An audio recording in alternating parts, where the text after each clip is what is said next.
नमस्कार दोस्तों, परीक्षा के यूट्यूब चैनल पे आपका बहुत-बहुत स्वागत है। दोस्तों, अब लोग करेंगे इतिहास से, ये पार्ट तीसरा रहेगा। इससे पहले चैनल पे 2 पार्ट उपलब्ध हैं, जो लोग नहीं देखे हैं तो प्लीज़ चैनल पे प्लेलिस्ट में जाइए और उन दोनों पार्ट को देख लीजिएगा। तो दोस्तों, जो साथी पहली बार जुड़े हैं प्लीज़ चैनल को सब्सक्राइब कर लें और अपने दोस्तों को ज़्यादा से ज़्यादा शेयर करें। तो ये हम देखेंगे प्राचीन भारत का इतिहास। जो लोग आरओ या फिर यूपीपीसीएस की तैयारी कर रहे हैं उनके लिए ये काफ़ी उपयोगी वीडियो होगा। तो वीडियो को शुरू से लेकर के अंत तक ज़रूर देखिएगा। तो बढ़ते हैं अपने वीडियो की तरफ। देखो, पहला क्वेश्चन दिया है, प्रागैतिहासिक काल के संदर्भ में पूछा गया है। इस काल के लिखित विवरण उपलब्ध नहीं है। सही है ये। और इस काल के बारे में जानकारी केवल पुरातात्विक स्रोतों से मिलती है। तो ये दोनों सही हो जाएंगे। तो ऑप्शन सी यहाँ पे बोथ 1 एंड 2 राइट हो जाएगा। क्वेश्चन नंबर 2 है, कथन और कारण दिए हैं। कथन दिया है, आद्य ऐतिहासिक काल के संदर्भ में जानकारी पुरातत्व स्रोतों पर निर्भर है। यह आपका सही है। और आद्य ऐतिहासिक काल में लेखन कला के प्रचलन के बाद भी लेख पढ़े नहीं जा सके हैं। तो ये दोनों सही हो जाएंगे। और कथन कारण कथन की व्याख्या करता है। तो ऑप्शन यहाँ पे ए राइट हो जाएगा। कथनों पर विचार कीजिए। पृथ्वी की उत्पत्ति 100 अरब वर्ष प्राचीन मानी जाती है। तो ये आपका गलत हो जाएगा। ये 4 अरब वर्ष पुरानी है पृथ्वी, ये ध्यान रखना है। और दूसरा है, प्रागैतिहासिक काल के वैज्ञानिक शब्दावली में स्टोसीन यानी अभिनूतन युग कहा गया है। तो ये दूसरा वाला सही होगा। ऑप्शन यहाँ पे बी राइट हो जाएगा। कथन और कारण दिए हैं। देखो, मानव सभ्यता के विकास में पाषाणों का बहुत महत्व है। और सर्वप्रथम समस्त औजार हथियार आश्रय मानव के ने पाषाणों से ही प्राप्त किए हैं। तो यहाँ पे ये दोनों कथन सही हैं। कथन कारण कथन की व्याख्या करता है। तो ऑप्शन ए यहाँ पे राइट होगा। क्वेश्चन नंबर 5 है, आपको बताना है कौन से सही सुमेलित है। पूरा पाषाण काल 5 लाख से 8,000 ईसा पूर्व, ये आपका सही है। मध्य पाषाण काल 8,000 ईसा पूर्व से 4,000 ईसा पूर्व, ये भी सही है। और नव पाषाण काल ये 5,000 ईसा पूर्व से 18,000 या 1800 ईसा पूर्व, तो ये भी सही हो जाएगा। तो तीनों सही है। ऑप्शन डी यहाँ पे राइट हो जाएगा। न्यायाधीशों की नियुक्ति किसके द्वारा की जाती है? ये काफ़ी इजी क्वेश्चन है। तो ये हो जाएगा राष्ट्रपति द्वारा। ऑप्शन ए यहाँ पे राइट होगा। सर्वप्रथम किस धातु का उपयोग किया था? तो ये बताना है। तो सबसे पहले मनुष्य ने तांबा का उपयोग किया था। ऑप्शन सी यहाँ पे राइट हो जाएगा। नवा क्वेश्चन है, निम्नलिखित कथनों पर विचार कीजिए। कृषि का आविष्कार मध्य पाषाण काल में हुआ था, ये आपका गलत हो जाएगा। ये नव पाषाण काल में हुआ था। और कृषि के लिए अपनाई गई सबसे प्राचीन फसल गेहूँ और जौ है। तो ये दूसरा सही होगा। तो यहाँ पे पहला गलत है, दूसरा सही। ऑप्शन बी यहाँ पे ट्रू ओनली हो जाएगा। निम्नलिखित में से किस स्थान से कृषि के प्राचीनतम साक्ष्य प्राप्त हुए हैं? ये बताना है। रंगपुर, बुरजहोम, कोल्डिहवा या फिर मेहरगढ़। तो यहाँ पे ऑप्शन हो जाएगा डी मेहरगढ़। मेहरगढ़ से कृषि के प्राचीनतम साक्ष्य प्राप्त हुए हैं। तो यहाँ पे आपका डी ऑप्शन राइट हो जाएगा। अगला क्वेश्चन है, निम्नलिखित में से किस स्थान का संबंध चावल के प्राचीनतम साक्ष्य से है? तो यहाँ पे देखो ऑप्शन वही दिए हैं, लेकिन आंसर बदल जाएगा। ये हो जाएगा कोल्डिहवा। ऑप्शन सी यहाँ पे राइट हो जाएगा। कथन और कारण दिए हैं। पल्लावरम नामक स्थान पर प्रथम भारतीय पुरापाषाण संस्कृति की खोज हुई थी। और भारत में मनुष्य संबंधी सबसे पहला प्रमाण नर्मदा नदी घाटी में मिला है। तो यहाँ पे ये दोनों सही हैं, लेकिन कारण कथन की व्याख्या नहीं करता है। तो यहाँ पे आपका बी पार्ट सही होगा। निम्नलिखित कथनों पर विचार कीजिए। इनाम गांव ताम्रपाषाण युग की एक बड़ी बस्ती थी और इसका संबंध जोरवे संस्कृति से था। तो यहाँ पे ये दोनों कथन सही हैं। ऑप्शन यहाँ पे सी हो जाएगा, बोथ 1 एंड 2। 14वां क्वेश्चन है, भारत में पूर्व प्रस्तर युग के अधिकांश औजार बने होते थे। तो लकड़ी, पत्थर, तांबा, अग्नि, अस्थि। तो यहाँ पे ये पत्थर हो जाएगा। ऑप्शन बी आपका स्टोन सही होगा। निम्नलिखित में से कौन से वो पहले व्यक्ति थे जिन्होंने 1863 में भारत में पुरापाषाण कालीन औजारों की खोज की थी? तो ये बताना है आपको। तो इसका आंसर हो जाएगा आपका रॉबर्ट ब्रूसफुट। ऑप्शन डी यहाँ पे करेक्ट हो जाएगा। रॉबर्ट ब्रूसफुट ने 1863 में भारत में पुरापाषाण कालीन औजारों की खोज की थी।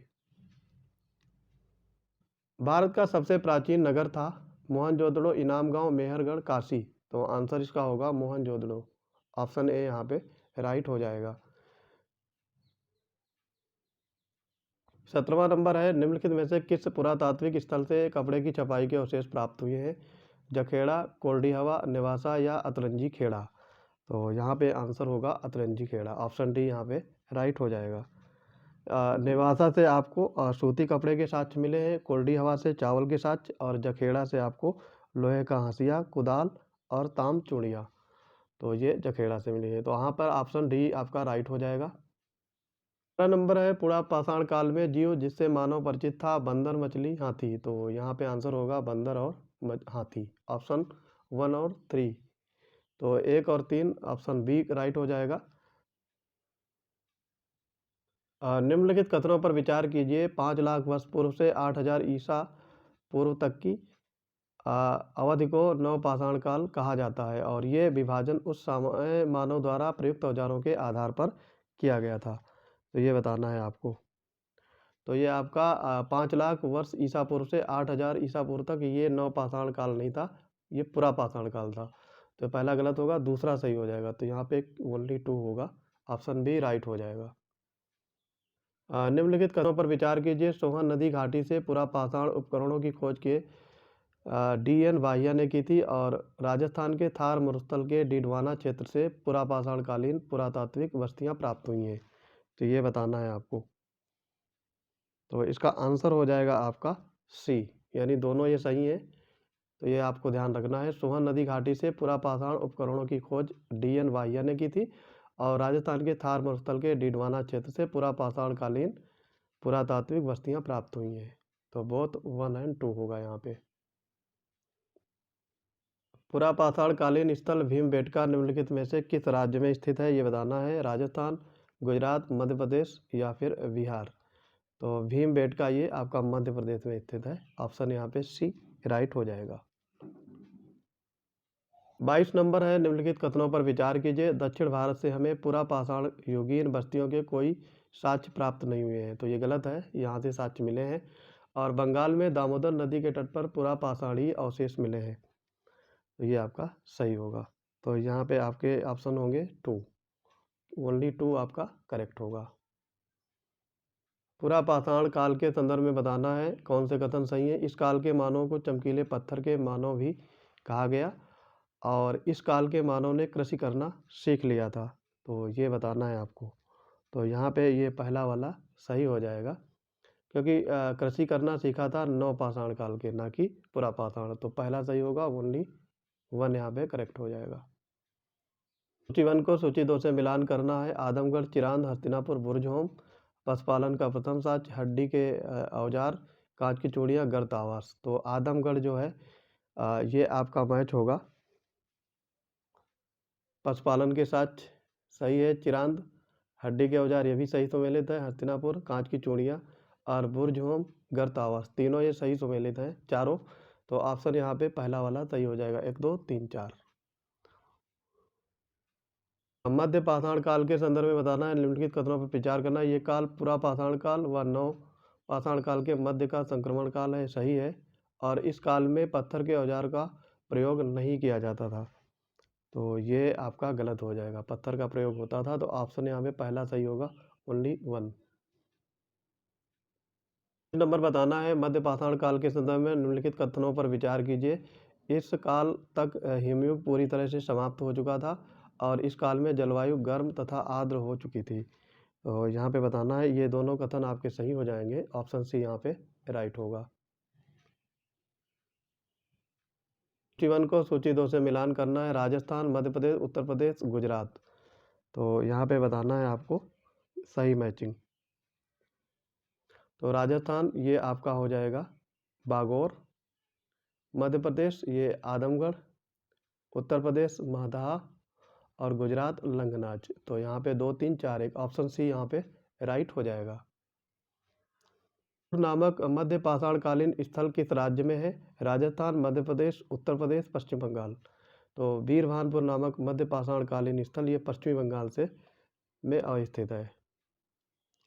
सराय नाहर राय नामक मध्य पाषाण कालीन स्थल किस राज्य में स्थित है? काफ़ी इजी क्वेश्चन है। आंसर हो जाएगा उत्तर प्रदेश। ऑप्शन सी यहाँ पे राइट हो जाएगा।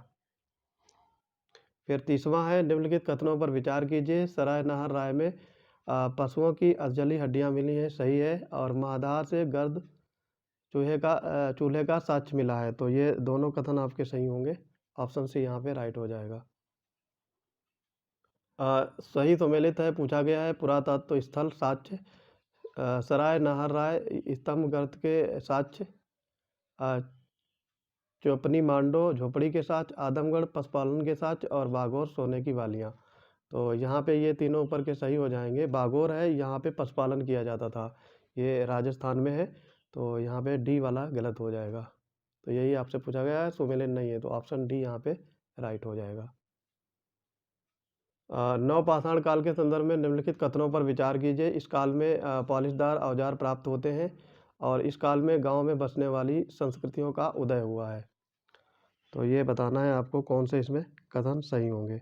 तो ये दोनों कथन सही हैं, ऑप्शन सी यहाँ पे राइट हो जाएगा। सूची 1 को सूची 2 से मिलान करना है। सराय नाहर राय, बुरजहोम, टेक्कलकोट और उतनूरू, ये बताना है इसमें कौन से सही सुमेलित हैं। तो सराय नाहर राय ये अधजली हड्डियों के साथ तीसरे से सुमेलित हो जाएगा, पहला तीसरे से। बुरजहोम ये आपका गर्त आवास, टेक्कलकोट ये आपका सोने की बाली और उतनूरू ये कपड़े के साथ। तो 3 2 4 1, ऑप्शन बी यहाँ पे राइट हो जाएगा। 34 नंबर है, चालकोलिथिक युग के बारे में पूछा गया है। लगभग 1800 ईसा पूर्व से 800 ईसा पूर्व के मध्य के काल को चालकोलिथिक युग कहा जाता है और इस काल में भारत में सर्वप्रथम तांबे का उपयोग किया गया था। तो यहाँ पे बताना है, ये दोनों कथन सही हैं, ऑप्शन यहाँ पे सी हो जाएगा, बोथ 1 और 2।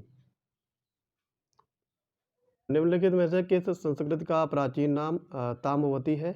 मालवा संस्कृति, जोरवे संस्कृति, आहार संस्कृति या फिर कायथा संस्कृति। तो यहाँ पे आहार संस्कृति हो जाएगा, ऑप्शन सी यहाँ पे राइट हो जाएगा, आहार संस्कृति। और इसका कालखंड था आपका 2100 से 1800 ईसा पूर्व के मध्य माना जाता है। ठीक है, बनास नदी की घाटी में ये स्थित था, ये भी याद रख सकते हो। तांबे से निर्मित उपकरण प्राप्त हुए यहाँ से आहार संस्कृति से। संस्कृति का कालखंड 1400 से 700 ईसा पूर्व के मध्य में माना जाता है और ये संस्कृति ग्रामीण थी, यद्यपि इसकी अनेक बस्तियां तथा दैमाबाद और इनाम गांव में नगरीकरण की प्रक्रिया शुरू हुई। तो ये जोरवे संस्कृति है, जोरवे संस्कृति। तो ऑप्शन बी यहाँ पे राइट हो जाएगा। 35 नंबर है, निम्नलिखित कथनों पर विचार कीजिए। ताम्रपाषाणिक संस्कृति से सबसे ज़्यादा स्थल पश्चिमी उत्तर प्रदेश में, गलत है, ये ज़्यादा स्तर आपके मिले थे महाराष्ट्र में।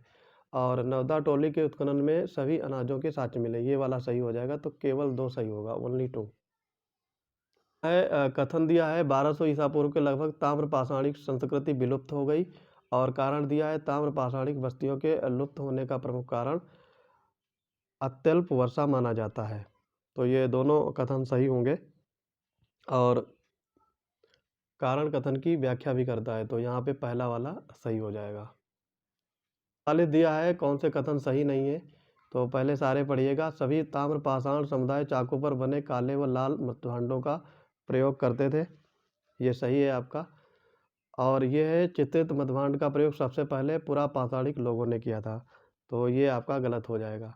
बाकी ये सर्वप्रथम ताम्रपाषाण काल के लोगों ने ही प्रायद्वीपीय भारत में बड़े बड़े गांव बसाए, सही है। और सबसे बड़ी ताम्र निधि मध्य प्रदेश के गुंगेरिया से प्राप्त, ये भी सही हो जाएगा। दूसरा वाला जो गलत है, ये क्यों गलत हो गया? क्योंकि ताम्रपाषाणिक युग में चित्रित मृत्युहांड का प्रयोग किया गया था, ना कि पुरापाषाण काल में। तो यहाँ पे ऑप्शन बी राइट हो जाएगा। क्वेश्चन है, निम्नलिखित में से किसने मध्य पाषाण कालीन स्थलों की सर्वप्रथम पहचान विंध्य क्षेत्र में की थी?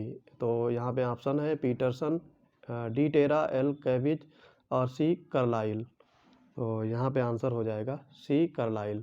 सी कार्लाइल ने 1867 में विंध्य क्षेत्र में मध्यकालीन बस्तियों की सर्वप्रथम खोज की थी। ठीक है, तो यहाँ पे सी कार्लाइल हो जाएगा। रॉबर्ट ब्रुस ने आपका 1863 में खोज की थी, पाषाण युगीन अनुसंधान किया था, और एल कैम्ब्रिज डी तथा टेरा और पीटरसन, ये तीनों ने 1935 में पाषाण युगीन अनुसंधान किया था। तो ये फैक्ट भी याद रखोगे। तो दोस्तों ये था आज का इतिहास का वीडियो पार्ट 3। मिलते हैं अपने अगले अपडेट के साथ, तब तक के लिए पढ़ते रहिए। जय हिंद।